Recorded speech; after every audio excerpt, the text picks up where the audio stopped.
Delight IAS पर आप सभी का एक बार फिर से बहुत बहुत स्वागत है। तो आप सभी को 78वें स्वतंत्रता दिवस की बहुत बहुत शुभकामनाएं। बहुत ही बड़ा दिन है आज। भारत को लगभग 200 सालों की गुलामी से आज़ादी आज के दिन मिली थी। उस समय भारत जो है गुलामी से पीड़ित था। आज हम लोग बहुत सारी अदर चीज़ों से पीड़ित हैं, जैसे गरीबी हो गई, कुपोषण हो गया। तो हम सब यही चाहेंगे, या हम सब की ये दुआ भी होनी चाहिए, इस दिशा में प्रयास भी होना चाहिए कि हम सब मिलकर, जो सरकार का मोटो है कि 2047 तक भारत को विकसित बनाना है, उस दिशा में हम सब लोग मिलकर प्रयास करें। सिर्फ सरकार के एफर्ट करने से कुछ नहीं होगा। जब तक पूरा देश आज़ादी की लड़ाई नहीं लड़ेगा, जब तक पूरा देश इस दिशा में काम नहीं करेगा, तब तक वह चीज़ें नहीं हो पाएंगी। आज हम लोग ये भी देखेंगे कि 15 अगस्त को ही हम लोग स्वतंत्रता दिवस क्यों मनाते हैं, इसके पीछे की कौन सी एक कहानी है, क्या इस दिन का कोई रेलिवेंस है, क्यों इसी दिन को चुना गया भारत की आज़ादी के लिए, पाकिस्तान 14 अगस्त को ही स्वतंत्रता दिवस क्यों मनाता है। इन सारी चीज़ों को लेकर थोड़ा सा समझेंगे। और अंत में भारतीय प्रधानमंत्री ने अभी जो थोड़ी देर पहले भाषण दिया है, उस भाषण की कौन सी महत्वपूर्ण चीज़ें हैं जो एग्ज़ाम के दृष्टिकोण से और एक नागरिक होने के दृष्टिकोण से हमारे लिए इम्पॉर्टेंट हो सकती हैं, उन सारी चीज़ों को हम लोग डिस्कस करने का प्रयास करेंगे। सबसे पहले आप एक चीज़ देखो आज कौन सा दिवस है भारत का। अगर आप लोग देखेंगे ना, देखो 15 अगस्त को भारत आज़ाद हुआ था, है ना। तो अगर हम स्वतंत्रता दिवस के तौर पर देखें तो ये 78 स्वतंत्रता दिवस है। बट अगर हम लोग सालगिरह देखें ना तो ये 77 होगी, है ना। क्योंकि अगर आप सालगिरह के तौर पर देखेंगे, एनिवर्सरी के तौर पर देखेंगे, तो आपको पता है कि भाई 15 अगस्त अगर हुआ है 1947 को, तो हम लोगों ने फर्स्ट जो है 1948 में मनाई होगी। तो सबसे पहले ये क्लैरिटी रखनी होगी, सालगिरह जो है वो 77वीं है, 77th है, और 78th जो है वो हमारा स्वतंत्रता दिवस है। पहली चीज़ तो आप इसको क्लैरिटी करें। दूसरी चीज़, क्यों इस चीज़ का चुनाव किया गया था। देखो पहले क्या था ना कि 26 जनवरी का जो दिन था 1929 में, आपको पता है यहाँ पे पूर्ण स्वराज दिवस जो है वो मनाया गया था। और ये प्रस्ताव पारित किया गया था कि भारत को अब जो है पूर्ण स्वराज्य चाहिए, मतलब पूरी तरह से आज़ादी चाहिए भारत को, है ना। उसके बाद से ही कांग्रेस ने लगभग 26 जनवरी को, हर जब तक 1947 तक हम आज़ाद नहीं हुए, तब तक 26 जनवरी को हम लोगों ने स्वतंत्रता दिवस के रूप में मनाया है। मतलब कांग्रेस ने पार्टी के तौर पर उस चीज़ को सेलिब्रेट किया है। फिर क्या हुआ कि 1947 आते आते यही ये रियलाइज़ हो गया था ब्रिटेन को कि अब भारत पर बहुत ज़्यादा समय तक शासन नहीं किया जा सकता है। इसलिए उन्होंने लॉर्ड माउंटबेटन को भारत भेजा और उनको एक टारगेट दिया। उस समय के लिबर पार्टी जो थी ब्रिटेन में, उनके प्रधानमंत्री बने थे क्लीमेंट एटली।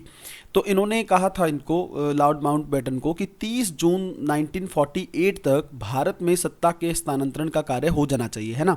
तो माउंटबेटन जो थे वो लगभग 21 फरवरी 1947 को भारत आए थे, है ना। ये बंदा बहुत ही करिश्माई नेतृत्व अपने आप को समझता था, और था भी क्योंकि सेकेंड वर्ल्ड वॉर में काफ़ी इंपॉर्टेंट रोल प्ले किया था। अभी देखेंगे कौन कौन सी चीज़ें। तो प्रधानमंत्री ने ये कहा था कि 30 जून 1948 तक आप किसी तरीके से इस काम को पूरा कर लीजिए। लेकिन माउंटबेटन को ये लगता था कि भारत में ना गृह युद्ध की सिचुएशन शुरू हो सकती है ना। भारत की जो कंडीशन है, ऐसा हो सकता है कि सिविल वॉर शुरू हो जाए। इसलिए इतना लंबे समय तक वेट करना ब्रिटेन के लिए सही नहीं होगा। भारत के लिए तो ये लोग क्या ही सोचेंगे, लेकिन अपने लिए इनको लगा था कि हम लोग यहाँ पे सेफ नहीं रहेंगे, इससे बेटर की चीज़ें खराब हो, हम लोग उससे पहले ही यहाँ से निकल जाएं, है ना। ये जो पर्सन था माउंटबेटन, ये वर्ल्ड वॉर सेकेंड जो हुआ था उसमें साउथ ईस्ट एशिया जो था उसका एकदम कमांडर था, है ना, सेनाओं का। तो इसका रोल बहुत बड़ा था। तो वर्ल्ड वॉर का ये हीरो भी रहा था, और कहीं ना कहीं पे इन लोगों ने जापान को घुटने टेकने पर मजबूर कर दिया था। तो इस तरह की सिचुएशन, ये देखो यहाँ पे सी राजगोपालाचारी ने कहा था कि अगर वो जून 1948 तक वेट करता माउंटबेटन, तो भारत में शायद कोई पावर बचती ही नहीं जिसको स्थानांतरित की जाती। मतलब पता ही नहीं लगता, गृह युद्ध शुरू हो जाता भारत में। सिचुएशन बहुत ही ज़्यादा क्रिटिकल थी। आपको पता है हिंदू मुस्लिम को लेकर दंगे हो रहे थे, है ना, समझ में नहीं आ रहा था। मुस्लिम लीग और कांग्रेस के बीच में लगातार टकरार चल रहा था। तो ऐसी सिचुएशन में गृह युद्ध की सिचुएशन बनती भारत में, और गृह युद्ध अगर हो जाता तो फिर सत्ता हस्तांतरण करते क्या।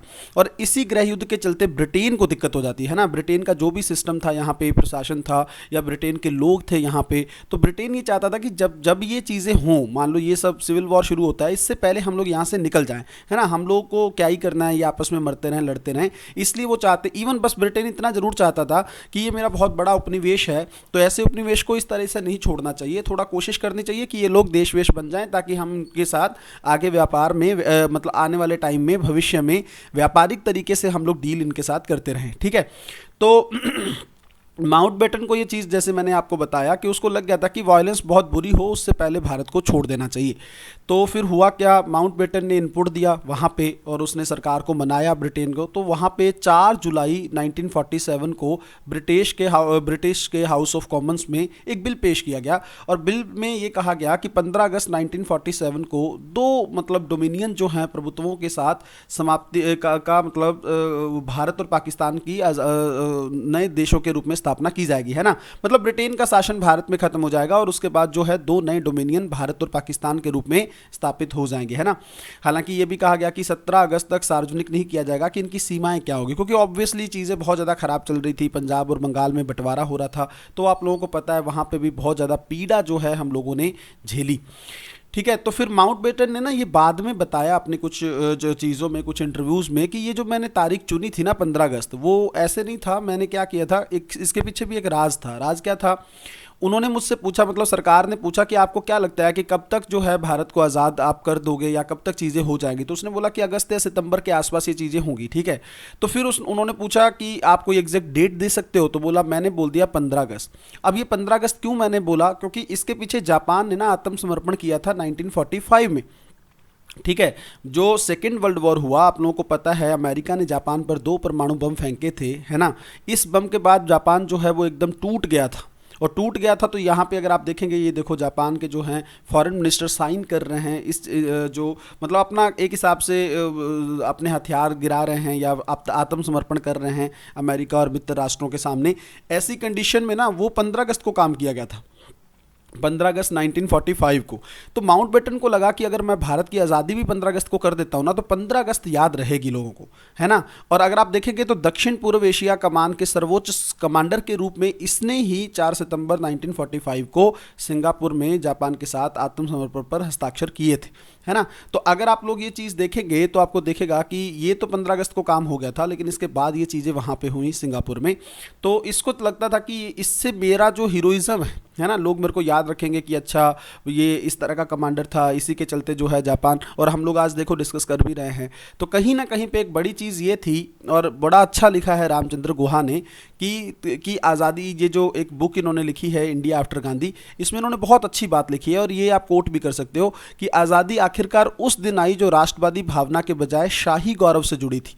आप सोच के देखिए, राष्ट्रवादी भावना किससे जुड़ी थी, 26 जनवरी से जुड़ी थी, है ना। लेकिन उन्होंने आज़ादी हमें कब दी, 15 अगस्त, ताकि इनका शाही गौरव बरकरार रहे, है ना। शाही गौरव मतलब इन्होंने जापान को घुटने टेकने पर मजबूर कर दिया, ये वाली चीज़ है।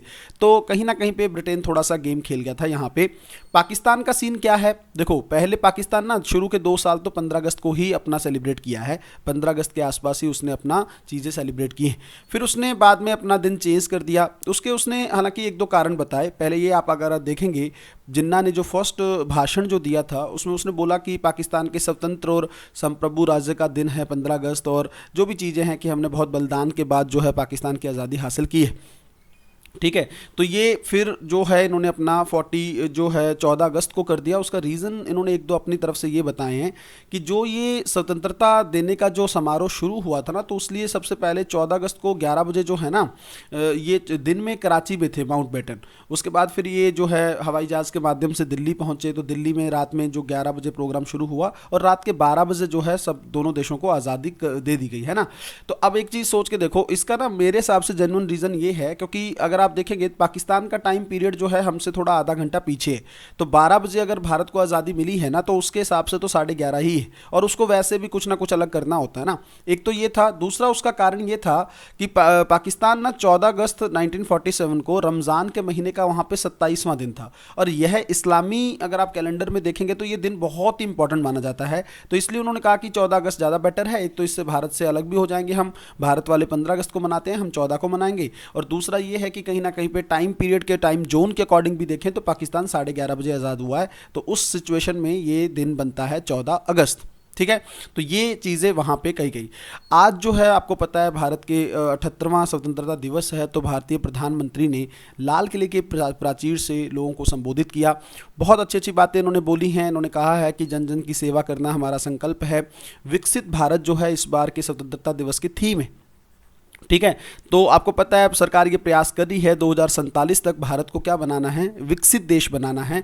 अच्छा टारगेट है, लेकिन इसके लिए एफर्ट्स बहुत ज़्यादा करने होंगे। खुद पीएम ने लेक्चर में ये भी कहा कि ऐसा नहीं है कि मैं सिर्फ भाषण में ही यह कह रहा हूँ, मैं करके भी दिखाऊंगा आप लोगों को। और इवन ये भी चीज़ें उन्होंने कही कि देखो अब जो है ना, हम आने वाली भविष्य की पीढ़ी पर ये चीज़ें नहीं डाल सकते। ये देखो यहाँ पे लिखा हुआ है कि आने वाली पीढ़ी पर हम ये काम छोड़ कर नहीं जा सकते। हम चाहते हैं कि हमारे रहते ही चीज़ें और बेटर हो जाएं।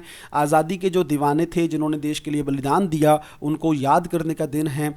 भारत में प्राकृतिक आपदाओं के कारण हमारी चिंताएं बढ़ती चली जा रही हैं। हमें अपने पूर्वजों पर गर्व है। पीएम मोदी ये चीज़ बोले हैं कि देखो जिन्होंने भारत को आज़ाद कराया वो 40 करोड़ देशवासी, उन्होंने जिक्र किया बार बार इसी वर्ड का। उन्होंने कहा कि 40 करोड़ देशवासी अगर भारत को आज़ाद करा सकते हैं, है ना, अगर उनके पुरुषार्थ के बलिदान से भारत आज़ाद हो सकता है, तो 140 करोड़ देशवासी भारत को विकसित क्यों नहीं बना सकते, है ना। तो कहीं ना कहीं पे एक ऊर्जा भरने का प्रयास किया है लोगों में।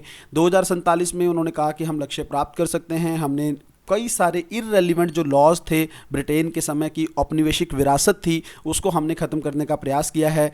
बैंकिंग क्षेत्र में सरकार ने काफ़ी रिफॉर्म्स किए हैं। एक समय पर एनपीएस संकट से भारत जो है उनके बोझ से दबा हुआ था। आज भारत जो है, भारत का बैंकिंग सिस्टम जो है थोड़ा स्मूथली रन करता हुआ प्रतीत हो रहा है। ठीक है, इस तरह की बातें जो हैं पीएम ने अपने लेक्चर में कही हैं। बड़ी चीज़ जो आपको जानना ज़्यादा ज़रूरी है, जो मैं कई बार क्लासेस में भी बात करता हूँ, सरकार देखो इसका हिंट दे दिया है पीएम ने कि बड़े स्तर पर न्यायिक सुधार होंगे। अब न्यायिक सुधार का मतलब क्या है? उन्होंने ये कहा कि देखो जब हमने 2047 के लिए विकसित देश बनाने के लिए जो सुझाव मांगे हैं ना लोगों से, उस सुझाव में लोगों ने ये कहा है कि भाई जुडिशियल रिफॉर्म होना चाहिए। मतलब सरकार ने थोड़ा बेस ले लिया कि जनता ये चाहती है। अब बड़ा रिफॉर्म क्या है? कोलेजियम सिस्टम को दूर करना है ना। एक तो कोलेजियम सिस्टम है, इसकी जगह पर वो सरकार चाहती है कि एनजेक जो है, राष्ट्रीय जो न्यायिक नियुक्ति आयोग बनना चाहिए, जिसमें सरकार का भी रोल हो, है ना। जजों की नियुक्तियां सरकार के माध्यम से हो, एक तो ये वाला है। दूसरा, थोड़ा जल्दी से जजों की नियुक्तियां हो। अब वो तभी होगा जब सरकार इसको सीरियसली, मतलब सुप्रीम कोर्ट इसको सीरियसली लेगा। सरकार ये चाहती है मेरा रोल होगा तो मैं सब जो नियुक्तियाँ हैं जजों की वो जल्दी होंगी, और हाई कोर्ट वगैरह में जो जज कम हैं, इससे मैटर जो लंबित पड़े रहते हैं उन मैटर को जल्दी से सॉर्ट आउट किया जा सकता है। दूसरा, सरकार ने समान नागरिक संहिता के फिर से हिंट दिए हैं। हालांकि विधि आयोग अभी भी इसके फेवर में ज़्यादा नहीं दिख रहा है, लेकिन सरकार ये चाहती है कि जो है समान नागरिक संहिता को जो है, जो भारत के नीति निर्देशक तत्वों में एक तत्व है जिसके बारे में सरकार ने प्रयास किया है, तो सरकार ये चाहती है कि इसको जल्दी से इंप्लीमेंट कर दिया जाए। तो ये हिंट सरकार ने दे दिए हैं। हालांकि सरकार के पास सीटें उतनी ज़्यादा नहीं, 240 सीट है, तो कहीं ना कहीं पे एक चिंताजनक सिचुएशन सरकार की बनी रहती है, वरना अभी तक तो ये सुधार अनाउंस भी कर दिए जाते। ठीक है, तो आने वाले टाइम में देखते हैं किस तरीके से चीज़ें आगे की तरफ जाती हैं। मैं बस अंत में सिर्फ आप लोगों को इतना ही कहना चाहूँगा, देखो भारत आज़ाद हुआ है, उस चीज़ की खुशी हम ज़रूर मनाएं, लेकिन एक दिन उस दिन एक पीड़ा भी थी। पीड़ा ये थी कि भारत बटा भी था, है ना, और बंगाल और पंजाब ने उस दर्द को झेला भी है। तो ठीक है, आज़ादी की खुशी भी होनी चाहिए, लेकिन उस दर्द को भी थोड़ी देर ज़रूर महसूस करना चाहिए। वो दर्द आसान नहीं था, बहुत सारे लोग कट गए थे, बहुत सारे लोग मर गए थे, बहुत सारी सिचुएशन थी, बहुत सारे लोगों की संपत्तियां छीन ली गई थी, है ना, बहुत सारे औरतों की इज्जत को लूट लिया गया था। तो ऐसी सिचुएशन में वो दिन इम्पॉर्टेंट तो है, बट उस दिन के ऊपर एक छोटा सा दाग इस चीज़ को लेकर लग गया। लेकिन होता ही है, कुछ बड़ा हासिल करने के लिए कई बार कुछ चीज़ों की कुर्बानी देनी पड़ती है। तो उस दर्द को भी ज़रूर महसूस करें, उनके लिए उनको भी ज़रूर याद करें और कोशिश करें कि भारत अब आगे ना बटे, है ना। देखो नेता हों, सरकारें हों, पॉलिटिकल पार्टीज़ हों, इनका काम है लोगों को आपस में बांटना, ये बांटते रहेंगे। लेकिन भारत के लोग एक चीज़ को समझें कि देखो हम सबको एक साथ रहना है, चाहे हिंदू हो, मुस्लिम हो, सिख हो, ईसाई हो, हम सब मिलके रहे हैं। हम सब एक दूसरे को सपोर्ट करेंगे तभी भारत आगे बढ़ेगा। एक दूसरे के साथ प्रयास से रहें, एक दूसरे को हमेशा सपोर्ट करते रहें, और आप लोग एज ए एस्पिरेंट होने के नाते हमेशा प्रयास करते रहें कि अपनी पढ़ाई में जितना बेहतर कर सकें उतना बेहतर करें। देखो आप अगर अलग से योगदान देश के लिए नहीं कर सकते हो ना, तो कम से कम अपनी पढ़ाई बेहतर कर लो। अगर आप अपनी पढ़ाई बेहतर कर लोगे ना, तो चीज़ें अपने आप ही, आपका कंट्रीब्यूशन देश के विकास में, देश को आगे बढ़ाने में हो जाएगा, है ना। अगर आप लोगों को इसकी पीडीएफ चाहिए होगी तो आप डिलाइट आईएएस का टेलीग्राम चैनल ज्वाइन कर सकते हो। उसका लिंक डिस्क्रिप्शन में दिया हुआ है, इंस्टाग्राम सब कुछ है वहाँ पे, आप चाहो तो ज्वाइन कर सकते हो।